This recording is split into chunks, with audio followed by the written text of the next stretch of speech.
Nós te louvamos porque muitos de nós aqui, se não a maioria, pudemos ter revelação de Jesus o Cristo, o Filho do Deus vivo.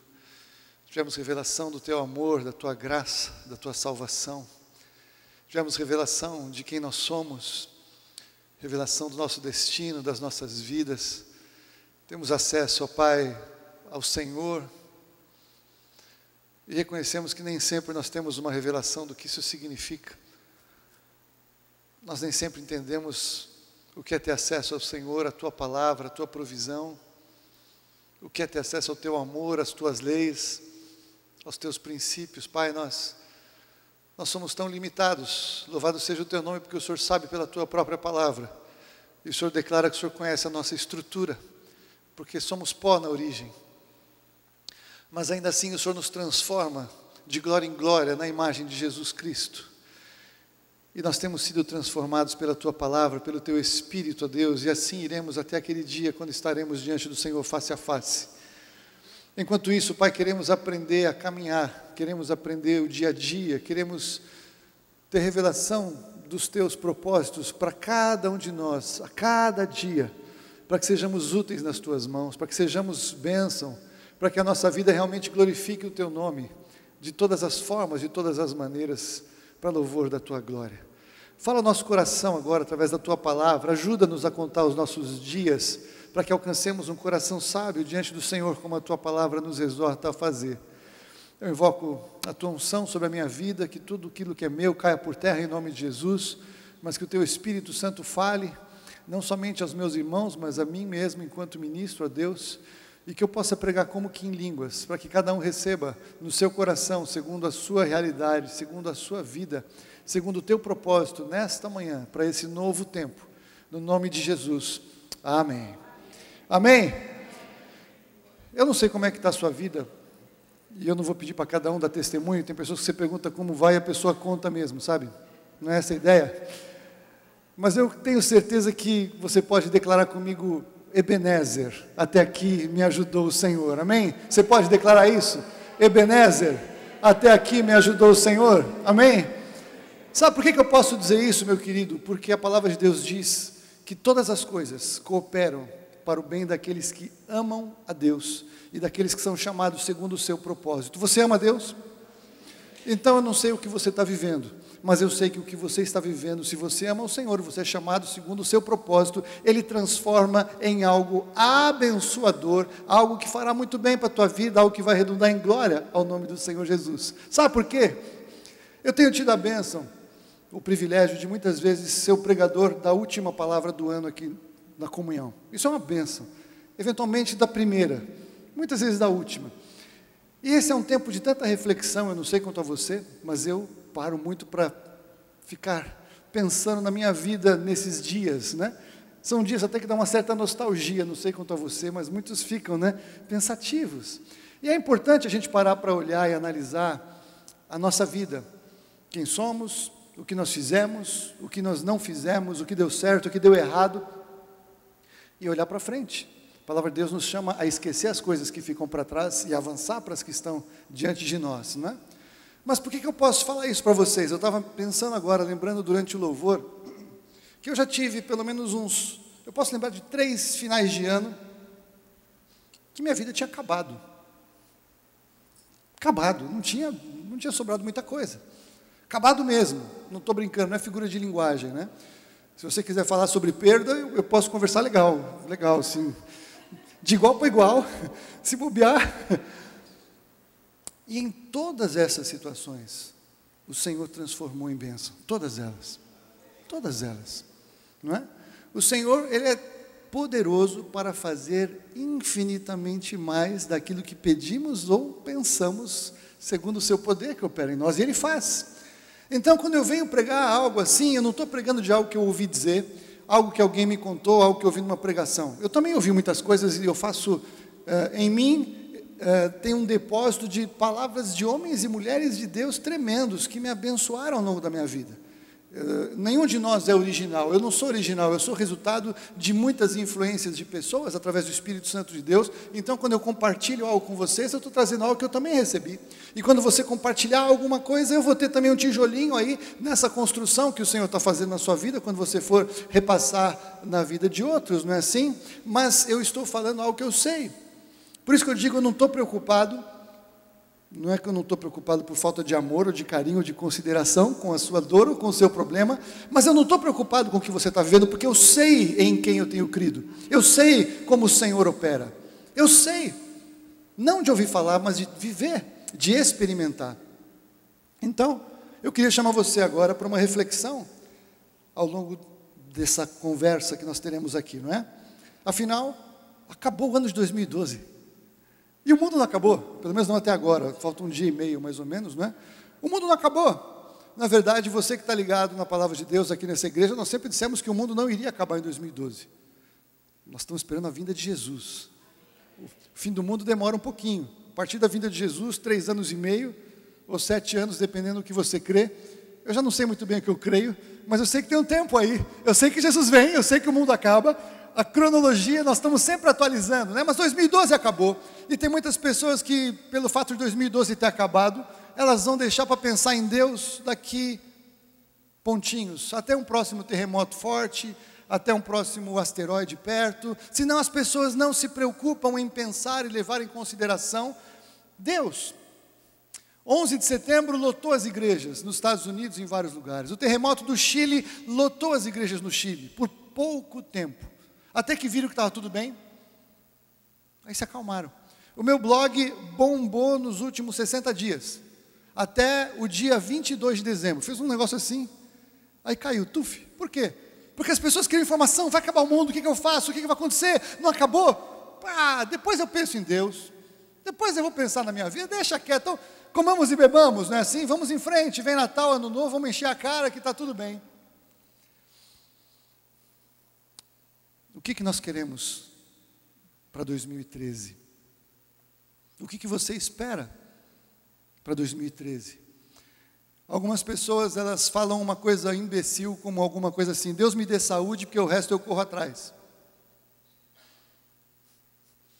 Deus me dê saúde, porque o resto eu corro, ou seja, o resto eu não dependo de Deus. O resto eu faço, eu tenho braço a fazer. Se Deus me der saúde, pelo menos ele considera que a saúde vem de Deus, porque outros diriam, se eu assinar um plano de saúde com aquela operadora, eu não preciso nem de Deus, eu tenho saúde e vou em frente. Outros dizem, muito dinheiro no bolso, saúde para dar e vender. Jesus, o que você pensa? Aquela música de fim de ano começa, que tudo se realize. Tudo o quê? Será que esse tudo se realizar, será algo de abençoador e de bom e de, no final, algo que compensou? Ou esse tudo vai ser algo passageiro que vira pó e fumaça depois de 90 ou 120 dias ou menos? O que é tudo se realize, né? Então, se nós estamos na palavra de Deus, nós temos grande oportunidade de vivermos o melhor de Deus nessa terra. A palavra de Deus diz isso, Isaías 1,17, o profeta diz, a palavra do Senhor, se quiserdes e me ouvirdes, comereis o melhor dessa terra. O Senhor tem o melhor dessa terra para a gente comer, mas o foco não é comer o melhor desta terra, o foco é o vindouro. O foco é o que é eterno, não atentando nós para as coisas que se veem, mas para as que não se veem, porque as que se veem são temporais, as que não se veem são eternas. Se o nosso foco está em algo passageiro, tudo que é passageiro acaba, menos o motorista e o cobrador, se bem que em breve nem o cobrador vai ter mais espaço, porque tem a catraca eletrônica. Tudo na vida é passageiro. E se nós não focarmos no que é eterno, nós vamos ter uma frustração quando chegarmos na eternidade, achando que está tudo bem, e não estará. Mas tudo que está diante de nós, tudo que nós temos vivido, está diretamente ligado pela palavra de Deus a como nós vivemos o nosso tempo. Meditando aqui, eu estou convencido de uma coisa: Deus não nos deu anos para preocuparmos ou para planejarmos e para realizarmos. Deus nos deu dias. Mas eu quero falar sobre isso pela palavra. Abra comigo, em primeiro lugar, a sua Bíblia, no Evangelho de Mateus, capítulo 25.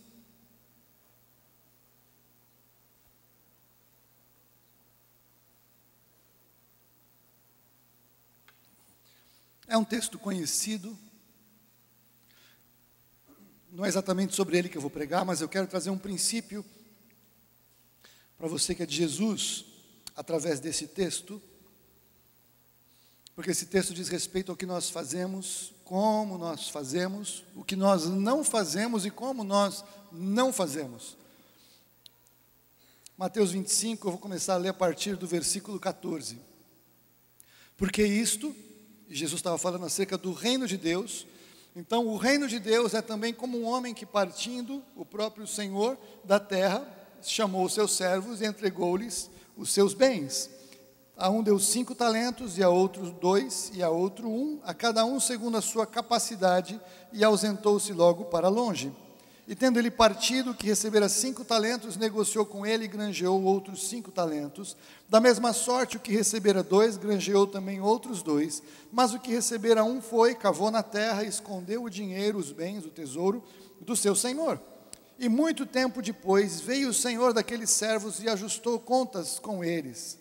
Então aproximou-se o que recebera 5 talentos e trouxe-lhe outros 5 talentos, dizendo: Senhor, entregaste-me 5 talentos, e eis aqui outros 5 talentos que ganhei com eles. E o seu senhor lhe disse: Bem está, servo bom e fiel, sobre o pouco foste fiel, sobre o muito te colocarei, e entra no gozo do teu senhor.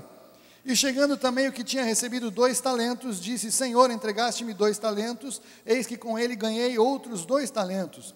Disse-lhe o seu senhor: Bem está, servo bom e fiel, sobre o pouco foste fiel, sobre o muito te colocarei, entra no gozo do teu senhor.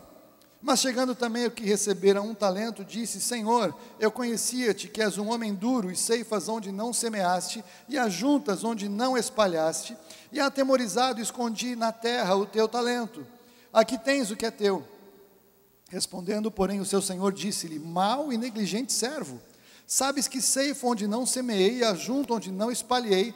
Devias então ter dado o meu dinheiro aos banqueiros, e quando eu viesse receberia o que é meu com os juros. Tirai-lhe, pois, o talento e dai ao que tem 10 talentos, porque a qualquer que tiver será dado, e terá em abundância. Mas o que não tiver, até o que tem ser-lhe-á tirado. Lançai, pois, fora o servo inútil nas trevas exteriores, ali haverá pranto e ranger de dentes. Uau! Sabe, a palavra de Deus, ela tem um contexto em que ela é temporal, e ela tem um efeito prático na minha vida hoje.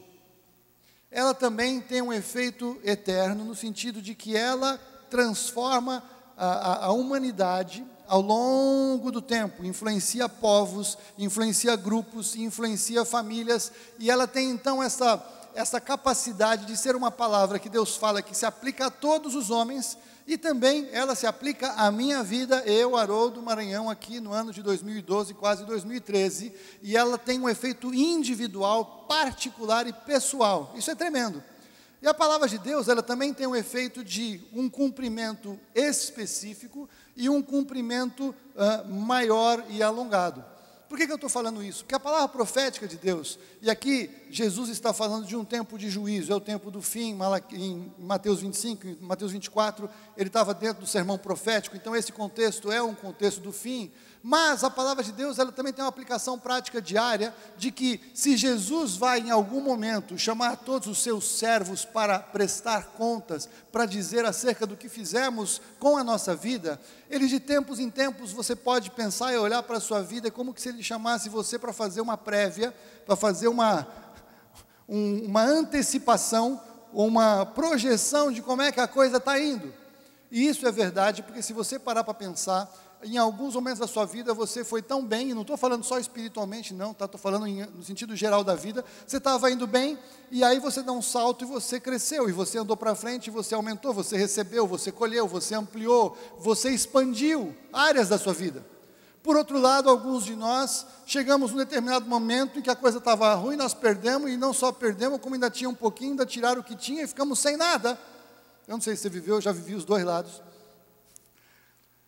E isso então é algo que acontece ciclicamente nas nossas vidas. O Senhor nos visita para entender como é que nós estamos indo e para nos dar como que uma admoestação, nos dá um presta atenção amoroso para nós que somos dele, porque Deus corrige aqueles que são filhos Se nós estamos sem correção, somos bastardos e não filhos. Quando estamos num caminho fazendo tudo errado e não acontece nada na nossa vida, é hora de começar a ficar preocupado com a própria salvação. Mas se você apanha bastante de Deus, fique feliz porque Ele te ama. A Fúvia sempre me chama a atenção de que Deus amou Jacó e aborreceu Esaú. Para Esaú dava tudo certo, ele prosperou, enriqueceu, ficou famoso, tinha terras, tinha tudo. E o Jacó apanhava, tadinho. E o Jacó apanhava. E aí Deus disse que ele amava Jacó, porque Deus queria que o Jacó fosse na linha. O Esaú pode ir embora. Tudo bem, você não, você eu amo, você eu corrijo. A palavra de Deus nos ensina também, a nós que temos filhos, que o pai que deixa o filho fazer o que quer, vai passar problemas, vai passar vergonha. Não pode. Quem ama corrige. Embora a psicologia moderna diga que a gente tem que deixar fazer o que quer, senão ele deixa traumatizado. A palavra de Deus tem princípios diferentes. Mas então o que eu quero dizer?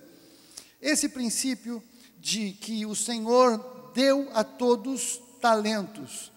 Isso não se aplica somente a nós, os que somos de Jesus, mas Ele deu a todos os homens. Existem homens ateus muito talentosos. Existem homens pecadores que falam um monte de bobagem diante de Deus, mas eles têm talento, eles têm capacidade, eles têm competência, eles constroem coisas admiráveis. Não vou entrar no mérito dos valores, eu estou entrando no mérito do potencial criativo. Você está entendendo o que eu estou falando? Não estou pregando heresia, amém? Todos os homens fomos criados à imagem e semelhança de Deus. Todos temos esse potencial e nós confundimos. Mas, por direito, por herança, se nós verdadeiramente crescêssemos na palavra de Deus, nós teríamos que ser muito mais do que esses que não têm. Jesus falou isso. Os filhos das trevas, eu não lembro qual é a expressão que ele usou, eles são mais competentes do que os filhos da luz, muitas vezes, para administrar as riquezas. Por isso que o dinheiro que tinha que estar na mão dos filhos de Deus, está na mão dos filhos das trevas, e eles vão levar o dinheiro para o inferno, mas eles vão dominar o dinheiro enquanto estiverem aqui. Nós fomos chamados para dominar, nós fomos chamados para obedecer princípios, nós fomos chamados para crer contra o sistema. Você está entendendo o que eu estou falando? Então, o Senhor te deu para você talentos, competências, capacidades, sempre. Algumas você nasceu com elas e você nunca se conectou com elas. Outras você nasceu com elas, você se identificou com elas, mas alguém te disse que essa sua competência não era a competência que iria te levar para prosperar. Então você decidiu ir para a carreira que dava dinheiro e abandonou aquela que você tinha competência para fazer.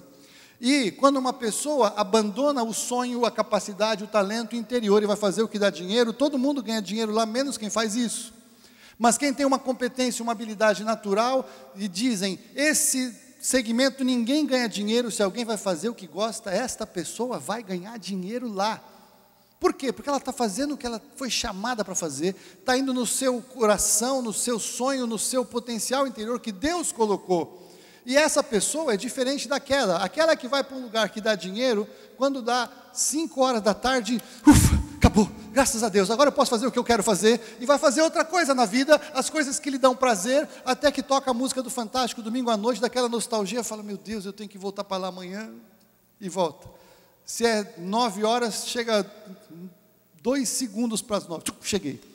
Mas quem faz o que dá prazer, nunca sai do seu lugar de sonho, de trabalho, de noite, de manhã, de final de semana, em qualquer relacionamento, qualquer contato, está pensando no que lhe dá prazer, está se desenvolvendo, está crescendo, está multiplicando o que recebeu, está desenvolvendo o que recebeu, e esta pessoa prosperará em qualquer área. É que nós não cremos verdadeiramente que o Senhor, nosso Deus, é conosco por onde quer que andarmos. Quando Ele chamou Abraão, o que Ele falou para Abraão? Olha até onde a tua vista te alcança, eu estou te dando. Não é isso que o Senhor falou para Abraão? A primeira palavra foi essa, mas a segunda que Ele disse foi, onde a planta do teu pé pisar, é teu. Ou seja, a visão é maior do que o potencial de botar a planta do pé. A visão tem que ser gigante para a gente alcançar o máximo possível e sair do lugar. Quem tem uma visão curta talvez alcance tudo, mas é pouquinho. Nós somos chamados para multiplicar tudo aquilo que o Senhor nos dá. Você e eu fomos capacitados e fomos preparados e encorajados a fazer e sermos os melhores, a sermos fecundos, multiplicarmos, enchermos a terra e subjugarmos. Essa foi a bênção com a qual o Senhor abençoou Adão e Eva no Éden. Depois essa bênção foi reduzida em Noé, porque muita coisa já tinha estragado, mas Deus deu uma bênção parecida assim para Noé.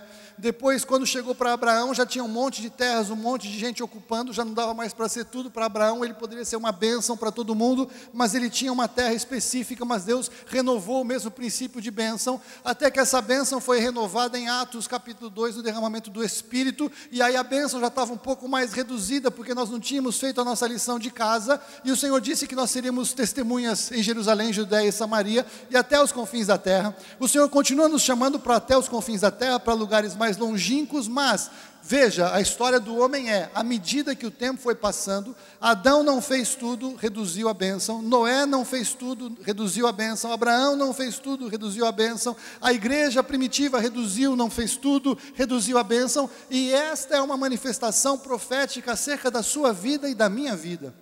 Porque conforme o tempo da nossa vida vai passando, a possibilidade de influência ela vai diminuindo, a possibilidade do potencial de realização vai encurtando, falando humanamente. Humanamente. Minha palavra é para levantar a tua moral, não é para baixar a bola, mas eu preciso construir o princípio. Vocês estão comigo? Então veja, o sujeito, o terceiro camarada, ele enterrou o seu talento na terra. Você e eu fomos feitos do pó. Temos muita água no nosso organismo, mas somos feitos do pó. Aqui profeticamente eu quero entender que enterrar na terra é enterrar dentro de si, é manter escondido no seu interior, é não revelar, não manifestar, não desenvolver, não expor, não ousar para fora, mas manter inteiro no interior. Eu ouvi uma vez de um servo de Deus, um homem sábio, ensinando isso. Ele falou que o lugar de maiores riquezas na terra é um cemitério, porque no cemitério você tem todos os livros que não foram escritos, todas as músicas que estavam no interior dos compositores e que não foram apresentadas, todos os sonhos de empresas, ou de carreiras, ou de amores, ou de relacionamentos, de amizades, tudo que você puder imaginar e pensar, que as pessoas guardaram dentro de si e levaram consigo para o túmulo, e está tudo lá depositado no cemitério, é um lugar de riquezas incalculáveis. O que está escondido dentro de você? Nós precisamos mudar um pouco a nossa maneira de lidar com essas questões interiores. Eu quero compartilhar, eu sempre compartilho um pouco as besteiras que eu faço, mas também as coisas que eu acerto, eu também quero compartilhar um pouquinho, porque Deus usa pessoas, amém? Então em 2007, eu estava começando a estudar, ou reestudar, voltei para o meu contexto de escatologia, né? Quando a gente teve o EMPRA, não foi o EMPRA, foi o Panorama Bíblico, aqui na igreja, e aí eu fiquei responsável para ensinar Apocalipse nos últimos 5 domingos do ano. E quando eu fui estudar escatologia, eu fui impactado porque eu tinha ouvido de uma maneira, quando eu era garoto, em toda a minha vida, e nunca tinha voltado à luz dos acontecimentos recentes. Eu percebi, meu Deus, quanta coisa nova. Eu fiquei impactado com aquilo. E aí, depois que eu ensinei em 2007, no ano 2008, eu falava para todo mundo, e comecei a conversar com o apóstolo também ama esse assunto. E aí, alguns amigos começaram a falar assim, escreve um livro, escreve sobre isso. Eu falei, escreve um livro, vocês estão loucos? Como é que eu vou escrever um livro? É muito conteúdo, eu consigo falar, bater papo aqui, não dá para escrever. E aí 2009, aquela coisa toda, até que chegou um ponto que no final do ano de 2009, eu me conectei com esta realidade que eu estou falando para vocês, que eu já tinha ouvido antes, e lembrei do meu pai. Meu pai foi um tremendo homem de Deus, meu pai me abençoou e me inspirou muito a estudar a palavra. Bastante, muito mesmo. Eu lembro do meu pai sempre sentado na sala de casa, estudando a Bíblia, preparando a palavra.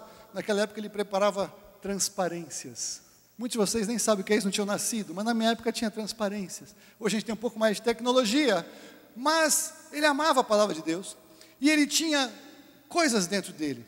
Meu pai escreveu no jornal, um jornal que não existe mais, que é o jornal Folha da Tarde, que é do grupo Folha da Manhã, por 3 anos, o que chamava-se Coluna Bíblica. Toda segunda-feira de manhã ele tinha lá uma reflexão bíblica. Toda segunda achava impossível, como é que ele conseguia escrever toda semana um texto novo, daquele tamanho? Era aquela correria, tinha que fechar o jornal, tinha que mandar, naquela época o jornal era montado quase que à mão, né? Vocês não imaginam o que é isso, isso é tudo novinho, mas era assim. E o que aconteceu foi que eu falei, que coisa tremenda, meu pai, e ele tinha um livro. E ele pensava que ele ia escrever, ele ensinou muito sobre aquilo, ele pensou e refletiu sobre aquele tema, ele conversava com várias pessoas, até que meu pai foi diagnosticado de câncer. E naquele último ano, ele decidiu correr para escrever o livro. E o resultado foi que ele escreveu 4 capítulos, e não deu tempo, e ele morreu. E eu tenho os manuscritos comigo, guardados. E aqueles manuscritos viraram um memorial para mim, de pensar o que eu não posso perder tempo para fazer. O que eu tenho certeza hoje que Deus me move a fazer, que se eu não fizer, talvez eu não tenha tempo de concluir.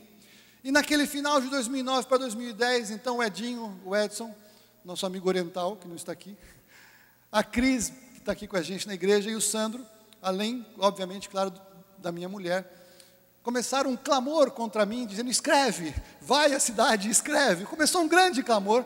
Aí eu pensei, caramba, um livro não dá para eu escrever, porque eu tinha tenho um pronto sobre divórcio à luz da Bíblia. E aí eu falei, aí o Edinho falou, escreve um blog. Eu falei, que um blog? Ninguém vai ler o blog. Escreve vocês 5 aqui. Mas eu decidi que se eu cria nessa palavra que eu estou compartilhando com vocês, que eu tinha que botar para fora o que estava dentro de mim, se Deus estava me botando algo no coração para fazer, eu tinha que fazer. E o resultado é que nesses 2 anos o blog foi muito além do que eu pensei, e eu consegui botar para fora tudo que o Senhor tinha colocado dentro do meu coração, e eu fico feliz porque eles me pressionaram tanto para fazer isso, porque um blog virou 2, tem o do Vinho Novo e tem o do Apocalipse, mas o do Apocalipse é o blog, que é aquilo que o Senhor me chamou mesmo a fazer.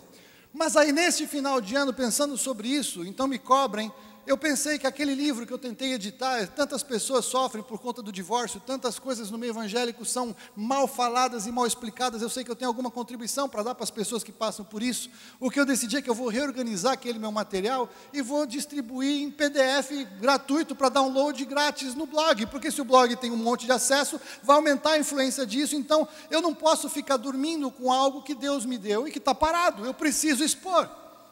Então eu não posso pregar para vocês uma coisa, eu não estou dizendo assim, olha pessoal, eu sei, eu fiz tudo isso, eu sou ótimo, vim aqui pregar para vocês algo que eu sei. Não, eu vim pregar para vocês algo que eu sei, e que eu tenho coisas que eu estou praticando, mas tem coisas que eu não estou pondo em prática. E eu preciso que vocês me exortem e eu os exorte, que nós precisamos encorajar-nos uns aos outros para manifestar, para realizar, para abençoar, para construir, e não escrever. Se o teu sonho é um negócio, é mudar realmente de área profissional, é um ministério, é retomar uma amizade, é retomar alguma coisa que ficou parada, perdida no passado, você precisa fazer isso hoje, porque é tempo. Você não sabe onde esta coisa vai te levar, você não sabe onde esta porta vai te conduzir. Ficar parado na frustração do não dá, não foi, não tem jeito, não tem como, não tem jeito, enterrar o talento dentro, e quando o Senhor olhar para você, vai falar, o que você fez com aquilo que eu te dei? O que você fez com o chamado que eu te chamei? O que você fez quando eu aqueci o teu coração e falei, faça? Você falou, mas eu não vou, mas ninguém vai ler o blog. Eu não sei, nem sei o que é blog. Eu não sabia o que era blog naquela época. Continuo não sabendo, mas agora pelo menos eu consigo escrever. Se Deus nos chama para alguma coisa, Ele nos capacita durante. É fazendo, não é antes. Agora eu sei tudo, agora eu vou fazer. Isso é conhecimento humano, isso é capacidade natural, isso não é sobrenatural. Se Deus diz vá, eu digo para você, vá, em nome de Jesus. Vá em 2013, para de paralisia na tua vida em nome de Jesus. Vá, ande, levanta e anda em 2013 em nome de Jesus. Não importa se tem gente que fala para você que não vai dar certo, que não funciona, que não pode, que ninguém ganha dinheiro, que ninguém prospera, que não tem solução, que não é a tua área, que não é nada. Não importa isso. Se está no seu coração, se é um tesouro que Deus escondeu no seu coração, manifeste, ouse, exponha. Eu passei uns 6 meses que eu comecei a passar vergonha que ninguém nem olhava o meu blog, nem minha mulher. Eu podia ter desistido, porque naquele momento aparentemente não tinha influência. Estou usando o blog como exemplo, não é o blog, não estou pregando sobre o blog, vocês estão entendendo, né? Que era uma área difícil para mim, que eu fui expor. Então eu já estou me expondo, contando o que eu expus enquanto expunha. Até que de repente chegou uma hora que Deus, Ele fez uma coisa interessante, porque não tinha estatísticas, não tinha lá dentro. Então eu só olhava lá quem acessava o meu perfil. 50 pessoas, 60 pessoas. E não tinha ferramenta, tinha uma ferramenta para instalar, o Edinho tentou instalar, não deu. Eu sei que de repente, subitamente em setembro ou outubro de 2010, deu um tilt dentro do Blogger, que é a ferramenta lá, e apareceu estatística. Eu falei, olha, tem gente aqui nesse negócio, né? E aquilo me foi assim um grande refrigério, ver que tem gente do outro lado. Aí eu estava parando, comecei a caprichar mais. Talvez Deus vai trabalhar com você por um tempo, você pode decidir se conectar e aparentemente não anda nada. Mas se você perseverar, eu tenho certeza que se é de Deus, vai chegar uma hora que Ele vai falar assim, olha só, Ele abre a cortina assim, tchadã, né? Continua. Deus sabe que nós precisamos às vezes de encorajamento, Ele quer que nós andemos por fé, sempre.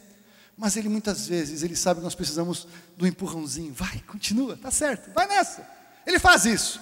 Mas nós precisamos desenterrar o que está enterrado dentro de nós, porque isso Ele não faz e Ele não fará nunca. Sabe aquele versículo que Deus deu a vida para cada um cuidar da sua? Não é um versículo, mas é um princípio bíblico.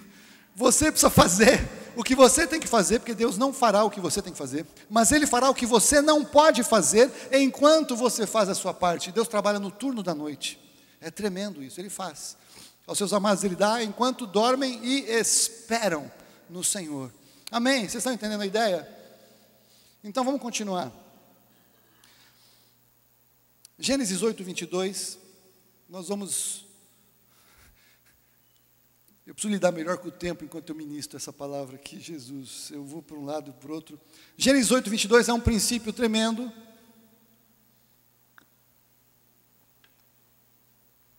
Para você considerar na sua vida, porque este sistema está operando hoje, e este sistema vai operar até o meio da grande tribulação, mais ou menos. Já explico. Enquanto durar a terra, plantio e colheita, frio e calor, verão e inverno, dia e noite, jamais cessarão. Amém? Está na sua Bíblia isso? Plantio e colheita, frio e calor, verão e inverno, dia e noite, jamais cessarão, enquanto durar a terra. Desses 4 aqui são ciclos, tá certo? São ciclos, né? Dia e noite, verão e inverno, frio e calor, plantio e colheita, são ciclos. Destes ciclos, um só depende de você. Dia e noite, frio e calor, verão e inverno, você e eu não temos gestão, não temos o que fazer nesses ciclos, amém? Isso aqui é com Deus. Plantio e colheita é o que está na sua mão. Se você fizer o plantio, Deus vai dar o dia e noite, o verão e inverno, as estações, o ciclo das águas, tudo que você pode imaginar, para que aquela semente que você semeou floresça e você colha. Semear e colher é a única coisa dos ciclos que está na minha e na sua mão, que Deus nos deu para exercermos. Se você olhar Gênesis, quando Deus colocou Adão e Eva no jardim, eu fico imaginando assim, o jardim, ele era um lugar que tinha um limite que ele acabava e que tinha a terra toda árida, porque Deus chamou Adão para guardar o jardim e lavrar o jardim, mas ele tinha que plantar, ele tinha que semear, ele tinha que arar toda a terra. Só que naquela época não era essa dureza que é para a gente, era meio que molezinha, mas ele tinha um trabalho a fazer.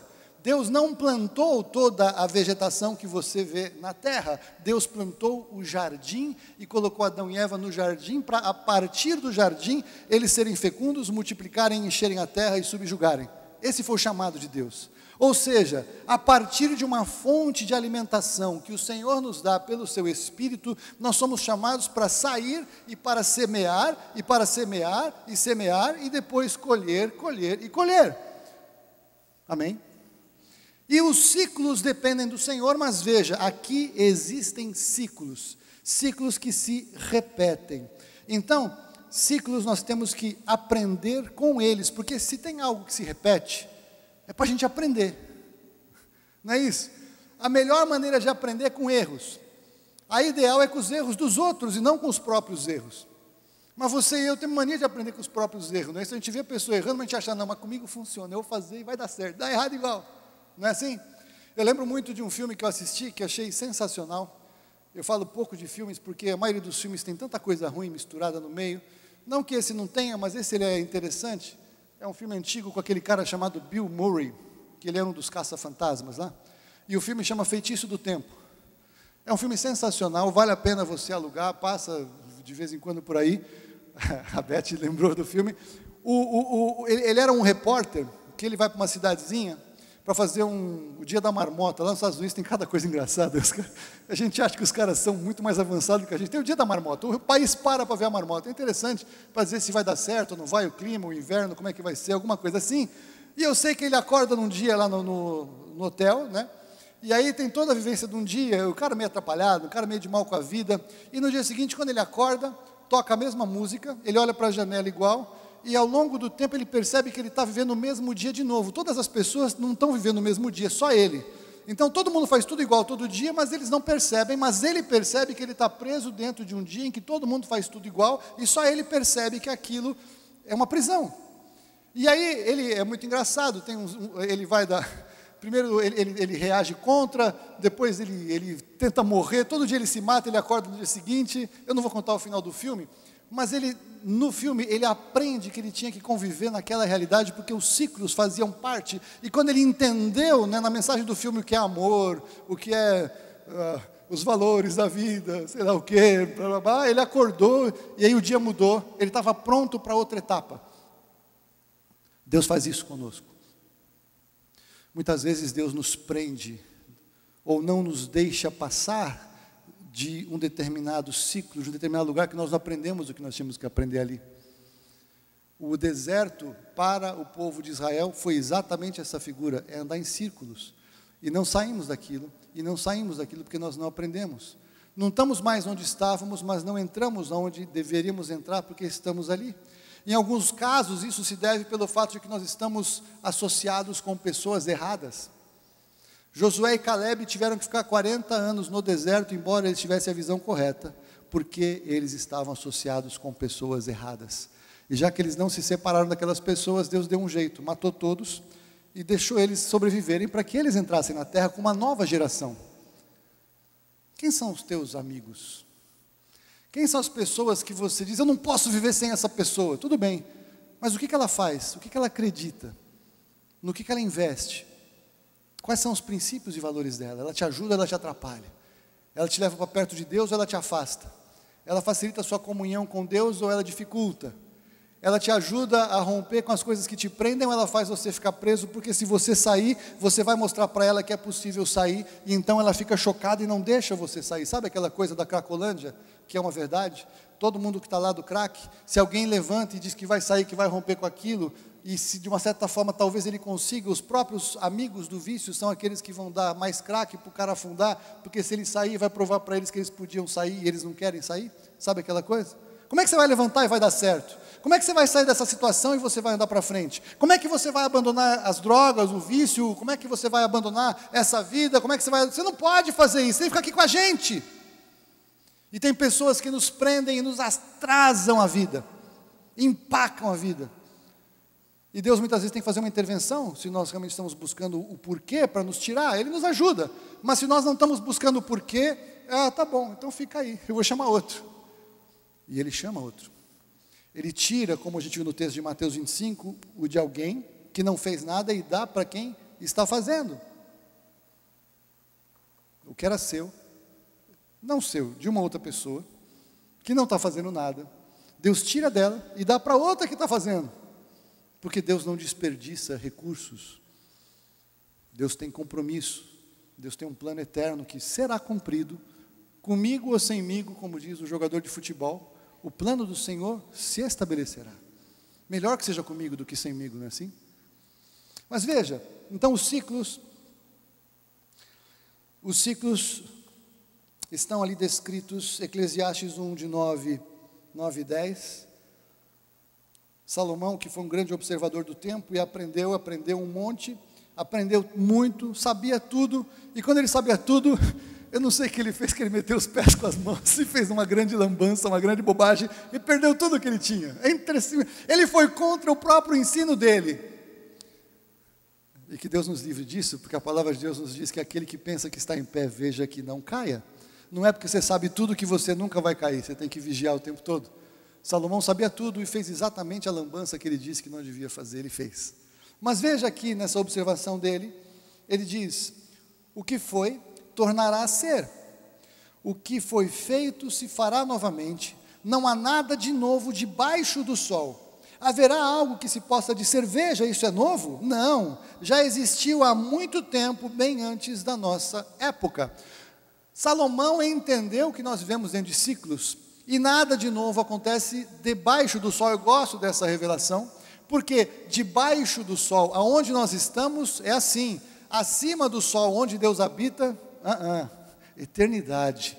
Nós não conseguimos alcançar o que é eternidade. A gente pensa em eternidade, fica muito tempo fazendo a mesma coisa, e muitos crentes têm vergonha de falar, que acham que talvez seja muito chato a eternidade. A gente vai porque a gente crê, a gente vai porque Deus é bom, mas caramba, vou ficar a eternidade numa nuvem tocando harpa, com um camisolão branco, que coisa horrorosa, mas se Deus está falando eu vou, né? Não é isso. A gente nem olhos viram, nem ouvidos ouviram, nem jamais penetrou no coração do homem o que Deus tem preparado para aqueles que o amam. Você não sabe nada do que é a eternidade, nada. Você não, eu, nós não sabemos nada do que é. Lá não se repete nada, porque esse ciclo de repetições é para cá. Lá é eternidade. Não tem limite, não tem alcance, não tem, sabe, coisa bidimensional, tridimensional, polidimensional, é multidimensional, eternidimensional. Nós não sabemos o que é lá. Então lá não é assim, mas aqui é. E nada de errado. As pessoas falam, meu trabalho é muita rotina, meu dia é uma rotina, minha vida é uma rotina. É verdade, é para ser uma rotina, não tem outro jeito, é assim mesmo. Aproveita a paisagem. Aí eu cunhei a teologia do videogame, não sei se eu já falei para vocês, né? O videogame, você vem assim, né? Você vem, bate o inimigo, pega uma arminha e vence outro inimigo e conquista não sei o que, chega no fim, aí morre no meio, volta, vai de novo, até que passa de fase. Quando passa de fase é tudo igualzinho, o que muda é que você tem uma arma mais poderosa e o inimigo ele é um pouco mais poderoso, não é assim? Mas até a paisagem parece. Nada de diferente da nossa vida aqui. São ciclos em que as coisas se repetem, e o ideal é que a gente cresça, apareça, conquiste, avance, e teremos lutas maiores, inimigos maiores, e vamos em frente, porque o Senhor é conosco, é mais ou menos isso. Mas o Salomão, ele entendeu isso, e aí ele faz coro com aquilo que o Davi não, Salmo de Moisés, Salmo 90, sabia que Moisés escreveu os Salmos, né? Talvez seja um choque para você, mas não foi Davi que escreveu todos, vale a pena você ler antes o contexto. Salmo 90, 12. E aí eu aprendi que eu uso esse versículo errado, às vezes quando eu oro pelos irmãos em dia de aniversário. Não errado, mas eu vou ter que dar uma ênfase diferente. Porque o Moisés falou no Salmo 90, 12, ensina-nos a contar os nossos dias, para que alcancemos corações sábios. Então nós oramos isso no aniversário, Deus, abençoa o ano do sujeito, que bênção, né? Um novo ano. Tudo bem, mas ele não vai se tornar sábio por conta dos anos que ele conta, mas porque ele conta os dias. Deus nos deu dias, não nos deu anos. Por que Deus não nos deu anos? Porque o futuro é dele. Nós não temos 365 dias para cuidar hoje, nós temos o dia de hoje para cuidar em relação aos 365. E nós ficamos achando que nós garantimos um ano inteiro, não garante nada. Não sabemos se vamos chegar no fim do ano, porque o Jesus volta antes em nome de Jesus. Mas em outros lugares as pessoas vão morrer. Não chegarão no fim do ano, não chegarão no fim de janeiro, não chegarão na semana que vem. Não chegarão. Então eu tenho que contar o meu dia de hoje. Esse é o dia que Deus me deu. O hoje é que é o meu dia. Como é que eu posso dizer isso? Mateus 6,34, basta a cada dia o seu mal. Jesus ensina, não vos inquieteis pelo dia de amanhã, porque o dia de amanhã cuidará de si mesmo, basta a cada dia o seu mal. Não adianta você querer se preocupar com o ano de 2013, você não pode se preocupar com o ano de 2013. Você tem que se preocupar com o dia de hoje, que não é nem 2013, 30 de dezembro de 2012, nem chegamos lá e estamos falando de 2013. É que eu estou falando uma palavra profética. Nós temos o dia para pensar. Eclesiastes 11:6.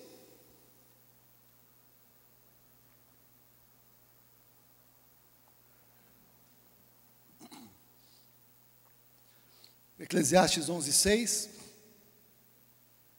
Esse é um livro que o Salomão já estava começando a ficar um pouco em crise existencial, mas ele fala uma grande verdade aqui: pela manhã semeia a tua semente, e à tarde não retenhas a tua mão, pois tu não sabes qual das duas prosperará, se esta, se aquela, ou se ambas serão igualmente boas. Então olha que coisa, antes do pecado, qualquer coisa que plantava, dava certo, crescia, frutificava. Depois disso, o Senhor disse em alguns momentos que maldita é a terra, por causa do sangue derramado, por causa do pecado.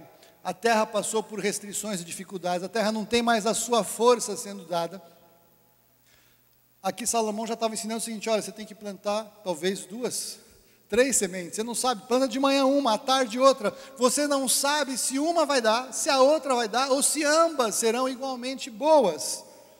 Ele estava falando de um sistema natural, mas nós estamos falando aqui de um sistema com Deus. Nós temos que ser fecundos, sempre abundantes no trabalho do Senhor, sabendo que no Senhor o nosso trabalho não é vão, mas na parábola do semeador, falando acerca de pregação da palavra, Jesus nos ensina que para cada 4 sementes que nós semeamos, uma dá, 3 não dão. 25% é o que floresce hoje por conta da mudança espiritual, por conta da dificuldade, por conta dos tempos em que nós vivemos. A coisa mudou, mas não muda o fato de que o Senhor, estas sementes, que são 1 em 4, Ele faz com que frutifiquem a 30, 60 e 100 por 1. Aleluia! A gente tem que pensar no espiritual no sentido amplo. Não são todas que vão frutificar, mas aquelas que frutificarem, frutificarão de uma maneira abundantemente maior, incomparavelmente maior, aquilo que deveria ser no início, porque Deus trabalha conosco em graça e misericórdia. Pela sua misericórdia, Ele nos protege, ou não nos protege, mas Ele minimiza os efeitos dos nossos erros e pecados. A sua misericórdia é que faz com que nós não sejamos consumidos, e se não fosse assim, eu não estaria aqui para pregar, porque eu teria já sucumbido. Mas as misericórdias do Senhor me fizeram chegar até aqui.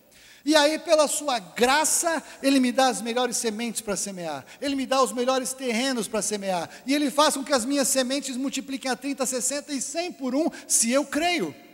Entre o ingrediente de fé aqui. Ainda, outro aspecto importante é Salmo 118, 24. Todas as manhãs, quando nós oramos em casa, eu costumo confessar esta palavra. Esta palavra diz: este é o dia que o Senhor fez, regozijemo-nos e alegremo-nos nele. A forma como nós entramos no dia, que nós temos só o dia, para semear de manhã, para semear à tarde, para não se preocupar com o mal de amanhã, para não se preocupar, não andar ansioso de coisa alguma, é como eu entro nesse dia. E esse é o dia que o Senhor fez e eu vou me alegrar nele. Mas Haroldo, você não sabe a reunião que eu tenho, você não sabe a consulta que eu tenho, você não sabe o problema que eu tenho. Eu não sei mesmo, mas Deus também não está nem um pouco preocupado. Ele diz: alegre-se neste dia que o Senhor fez. Se você entrar nesse dia na alegria do Senhor, a alegria do Senhor é a sua força. O coração alegre aformoseia o rosto. Então, se não fizer nada, você já sai de casa mais bonito e mais forte. Fala sério, só porque você reconheceu que esse é o dia que o Senhor fez e você vai se alegrar nele. Agora, por que Deus vai falar isso? Se alegra aí que eu vou acabar com a tua vida. É claro que não. Se você se alegrar, você vai ver o que eu vou fazer. Porque se eu me alegro nesse texto, neste dia, no dia que o Senhor fez, significa o quê? Que eu estou levando Deus em consideração para aquilo que eu estou fazendo. Significa que eu estou entendendo que Deus tem uma palavra, tem um princípio para a minha vida, e se eu começo o meu dia crendo nisso, eu estou trazendo Deus para o meu dia. Se eu já começo de manhã e falo: poxa, esse dia vai ser uma desgraça. Será? Será? Há poder na sua palavra acerca do que é teu. Se eu não me alegro no Senhor, se eu já amaldiçoo o dia, sabe que dia? Hoje eu acordei que eu não queria nem botar o pé para fora da cama. Melhor que nem tivesse posto, antes de orar e falar: esse é o dia que o Senhor fez, e eu vou me alegrar nele. Dias, o Senhor nos deu dias. Eu poderia dizer ainda, junto com Jeremias 31, 21, põe-te marcos que te guiem, põe sinais nas estradas, presta atenção no caminho que você trilhou. Aí sim, nós devemos aprender com aquilo que nós fizemos na nossa vida para chegar até aqui. Os marcos, as datas importantes, as decisões que nós tomamos, as que acertamos e as que erramos, são memoriais para que nós possamos lembrar aquilo que nós devemos fazer e aquilo que nós não devemos fazer. Aqueles dias em que o Senhor se manifestou e fez algo tremendo, da mesma maneira que Ele nos livrou naquele dia, Ele nos livrou, nos livrará hoje e nos livrará amanhã. Então hoje o que eu faço? Eu olho o que aconteceu, me alegro onde eu estou e eu semeio para aquilo que virá. Deus me dá sementes hoje. Hoje o que você tem na sua mão são sementes. Se você nunca semeou nada, talvez você não tenha nada para colher, mas tem um saco de semente na tua mão para plantar. Se você fez uma semeadura horrorosa no passado, talvez você tenha algumas coisas horrorosas para colher ainda. A minha palavra é: mude o que você está semeando. Se você já tem uma semeadura boa e está colhendo coisas boas, multiplique as suas sementes com a colheita que você recebe, porque esse é um tempo de mudança. Essa palavra ela é muito importante. Eu gosto de fazer até uma manifestação gráfica, porque nem sempre as pessoas entendem tudo. Deixa eu falar para você com muito cuidado o que eu quero te dizer. O arrependimento no céu zera tudo. Qualquer pecado, por pior que seja, que qualquer ser humano tenha feito, quando ele se arrepende, no céu zera, não tem nada. O Senhor diz que no céu, assim como dista o Oriente do Ocidente, assim o Senhor afasta de nós as nossas transgressões. O Senhor diz que dos nossos pecados Ele não se lembra. Olha que coisa maluca. Então no céu, zerou. Agora, aqui na terra, o arrependimento não muda o passado. Imagina uma pessoa que matou alguém. Ele se arrependeu sinceramente disso. No céu, ele não é assassino, mas aqui na terra, ele é assassino. Ele consegue voltar atrás e consertar e fazer a pessoa voltar à vida? Não consegue. Ele consegue sair da pena, do processo, da circunstância que vai ter que enfrentar? Não consegue. Então o arrependimento não produz nada, não conserta nada para trás. O arrependimento muda a oportunidade daqui para frente. Eu nunca mais vou fazer isso. Ou além disso, Senhor, me perdoa, e o Senhor talvez vai ajudar para a pena ser diminuída, para conseguir confortar a família do que morreu, para ter misericórdia nas consequências do pecado. Mas você está entendendo que o arrependimento não muda o para trás? Estou entendendo isso? Não é heresia, amém? No céu, zero. Na terra, consequências do que nós plantamos. Então, assim, na nossa vida, muitos de nós, antes de chegar para Jesus, nós plantamos um monte de porcaria. O Senhor não revoga a sua palavra, quando Ele diz que tudo o que o homem semear, isso também ceifará. Mas o Senhor nos diz para mudarmos o plantio. Sabe aquela frase, quanto mais eu rezo, mais assombração me aparece? Chega um dia que a pessoa entendeu que aquela semeadura era um horror, era uma porcaria, era um lixo, e fala: eu quero Jesus. Eu me arrependo de tudo que eu fiz, eu quero uma mudança. E nesse momento ela fala: eu não quero mais essa vida passada, nessa minha prática religiosa, nessa minha prática de vida, o que quer que seja, eu quero novo. E aí ela começa a semear uma vida nova, mas ainda tem uma plantação gigante, que de vez em quando caem uns frutos podres na cabeça do sujeito, enquanto ele está mudando a semeadura. Essa é a hora de fé, essa é a hora de prevalecer e de perseverar. Isso acontece com um crente que vai no desvio também, fica muito tempo desviado fazendo bobagem, demora um tempo para acabar, zerar esta semeadura horrorosa, porque Deus não pode revogar a palavra dele, mas Ele pode usar de misericórdia, e usar de graça para que esta nova semeadura multiplique a 30, 60 e 100 por 1 e rapidamente dê para sair. Mas se a pessoa não persevera aqui, ela chega e joga o saco de semente, não adianta nada, olha aqui, como se isso fosse mudar a colheita, e como se isso fosse trazer alguma coisa boa, não fará. É tempo de você aguentar firme o que você semeou, que foi ruim. E pela fé na palavra de Deus, saiba que vai ser por pouco tempo. Pouquíssimo tempo, em nome de Jesus. Chega uma hora que acaba a colheita. E aí a nova semeadura produzirá os novos frutos. E não só você tem aquelas sementes que você começou, mas esses novos frutos, eles terão em si mesmos novas sementes. Dá para você ampliar o plantio. Você está entendendo a figura agrícola? Vai ter uma safra de grãos maravilhosa. Não vai ter quebra de safra. Mas tem uma transição aqui que nós precisamos fazer. E quando nós fazemos essa transição? Hoje. Não é na semana passada. Não é no mês que vem. Não é no fim de 2013, que foi uma droga, para 2014, porque eu não fiz nada. Não. Hoje você muda o seu 2013, mas você muda o hoje. O hoje. É hora de trocar a semente. É hora de trocar o plantio. É hora de semear alguma coisa, é hora de pôr para fora o que Deus te chamou para fazer, é hora de avaliar, aprender com os erros do passado e falar: eu nunca mais quero viver isso, eu nunca mais quero passar por essa circunstância, que o Senhor me ajude para isso ser uma verdade, no nome de Jesus.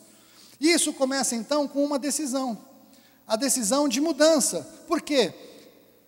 O último texto que eu quero ler, penúltimo texto, Paulo fala em 1 Coríntios 15, 19, se nós esperamos em Cristo apenas para esta vida, nós somos os mais infelizes dos homens.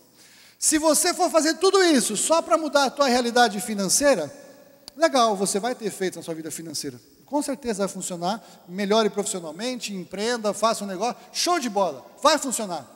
Se você quer usar isso só para consertar relacionamentos partidos, familiares, amigos, o que quer que seja, tudo bem, vai funcionar, legal, vai dar certo, fica tranquilo. Se você quiser usar isso para outra coisa, tudo bem. Mas se você ouve uma palavra de Deus, pensando exclusivamente em mudar a sua vida material, aquilo que é passageiro, querido, se a sua vida se resume só a isso, você é o mais infeliz dos homens. O Senhor nos chama para a eternidade. As coisas que Ele espera que nós demos valor são aquelas que são eternas, mas é claro que enquanto nós cuidamos daquelas que são eternas, as coisas que são daqui o Senhor provê, elas estão todas alinhadas com a sua palavra, não são excludentes. Se eu obedeço ao Senhor porque é eterno, é claro que vai ter efeito no que é natural, mas se eu só foco no que é natural, não tem efeito no que é eterno. Você está entendendo isso?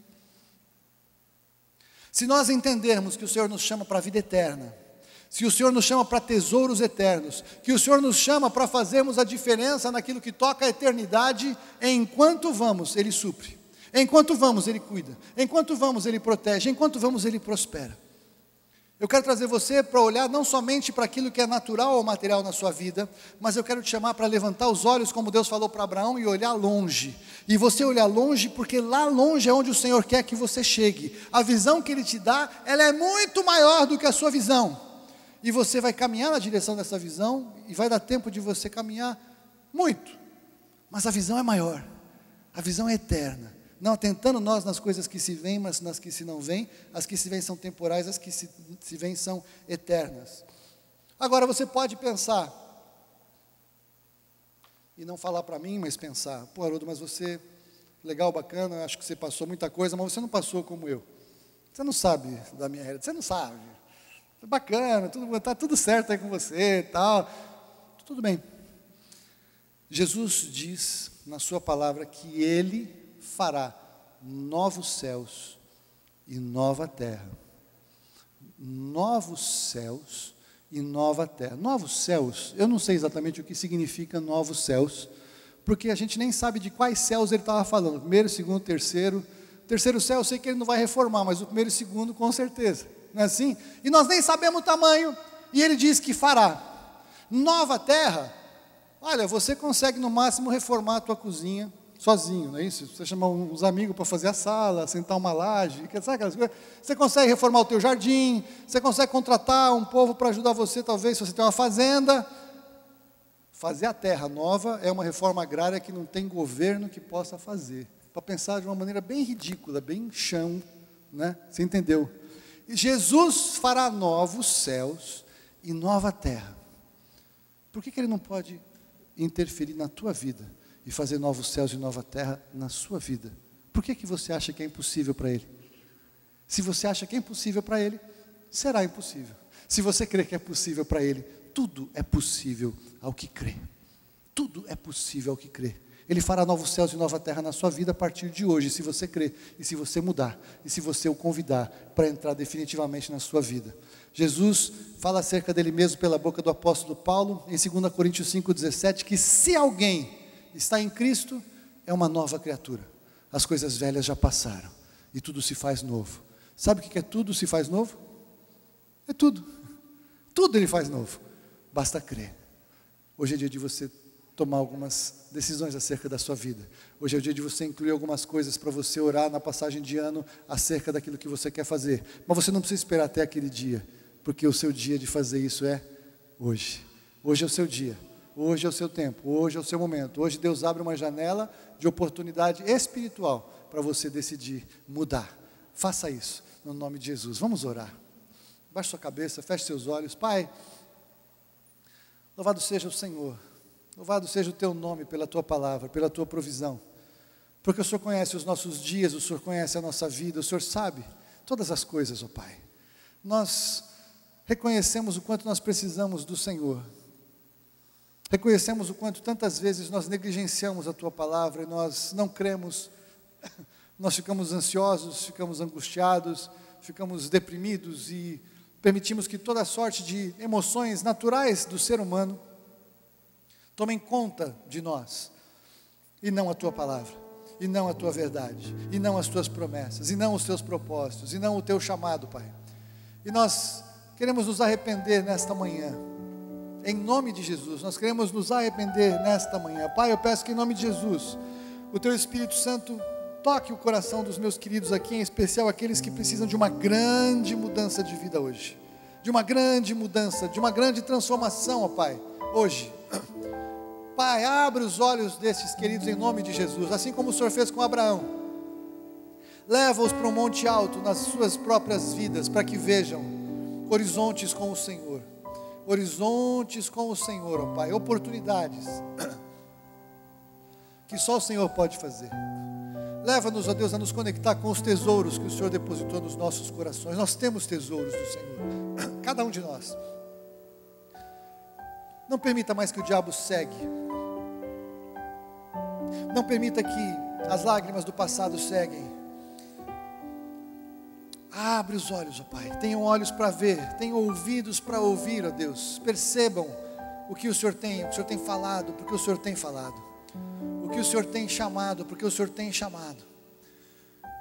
Seja a Tua voz amplificada, para que ouçam, para que decidam mudar, para que confiem no Senhor a despeito das circunstâncias, para que quando chegarem do outro lado, o Senhor seja glorificado. O Senhor seja glorificado, Pai. Acima de tudo, acima de todos, só Jesus Cristo seja glorificado. Digno ao Senhor Jesus de todo louvor, toda honra e toda glória. É em nome dele que nós oramos. Amém.